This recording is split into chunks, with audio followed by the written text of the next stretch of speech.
စာချုပ်တွေရေးသားချုပ်ဆိုတဲ့နေရာမှာစလုံးတစ်လုံးရဲ့တန်ဖိုးဟာဘယ်လောက်အရေးပါပါသလဲအားလုံးပဲမင်္ဂလာပါကျွန်တော်ကတော့ LLB Group မြန်မာ Law Firm ကတရားလွှတ်တော်ရှင်းနေဦးအောင်ကျော်ဖြစ်ပါတယ်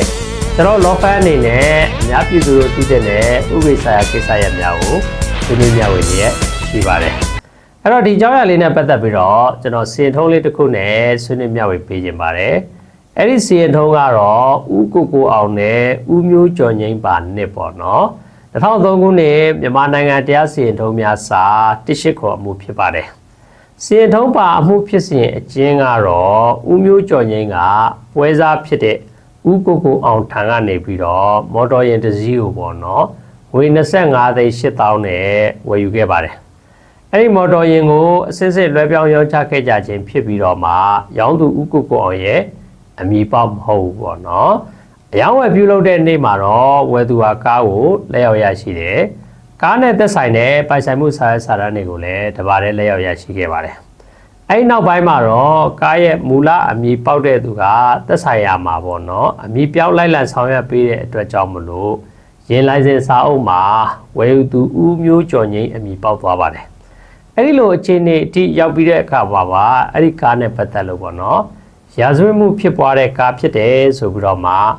ရောင်းသူကလည်းပိုင်ဆိုင်ခြင်းမရှိဘူးလို့ပေါ်ပေါက်လာတဲ့အတွက်ဝယ်သူဟာကားကိုလက်လွတ်ဆုံးရှုံးလိုက်ရပါတယ်။ဒါကြောင့်မလို့ဝယ်သူဟာပေါ့နော်ပထမရောင်းသူနဲ့နောက်ဆုံးရောင်းသူဖြစ်တဲ့ဦးကိုအောင်တို့အပေါ်ကို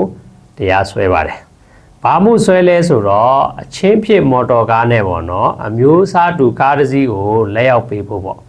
အဲ့လိုမျိုးမပေးနိုင်ဘူးဆိုလို့ရှိရင်ကာလတန်ဖိုးငွေကျပ်390ပေါ့နော်နဲ့နစ်နာချင်းငွေကျပ်10သိန်းပေးဖို့တရားစွဲပါတယ်မူလတရားရုံးကနောက်ဆုံးရောင်းသူပေါ့နော်ဦးကိုအောင်မှသာတာဝန်ရှိတယ်လို့သုံးသပ်ပြီးတော့ဦးကိုအောင်အပေါ်ကို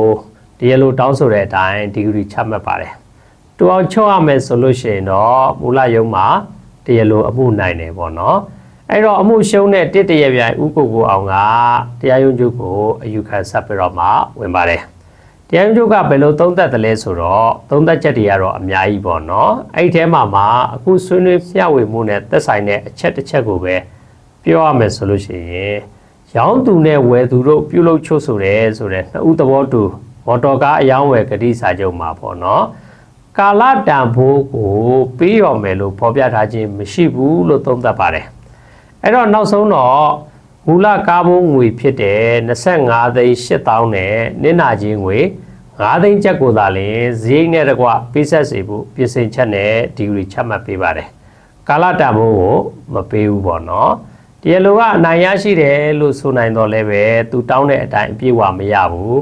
ငကိုယ်တော့ကသူပေးခဲ့တဲ့ကားဘုံငွေ25သိန်းနဲ့8000ကိုသာလေရတယ်ပေါ့နော်အဲ့တော့အကယ်လို့ရောင်းသူနဲ့ဝယ်သူတို့ပြုလုပ်ချုပ်ဆိုခဲ့တဲ့နှစ်ဦးသဘောတူကားရောင်းဝယ်ကတိစာချုပ်မှာသာနောက်တစ်ချိန်မှာပေါ့နော်ဒီကားကိုလက်လွတ်ဆုံးရှုံးခဲ့ရမယ်ဆိုလို့ရှိရင်ကာလတန်ဖိုးကိုပြန်လဲပေးရပါမယ်လို့ရေးသားခဲ့မယ်ဆိုလို့ရှိရင်ဝယ်သူဟာပေါ့နော်ကားကိုအမှန်တကယ်လက်လွတ်ဆုံးရှုံးရတဲ့အခါမှာကာလတန်ကြီးကို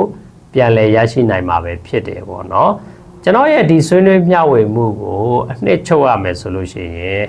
အယောင်းဝယ်စာချုပ်တွေကိုပြုလုပ်ချုပ်ဆိုတဲ့အခါမှာစာချုပ်ပါစကားလုံးတစ်လုံးချင်းစီက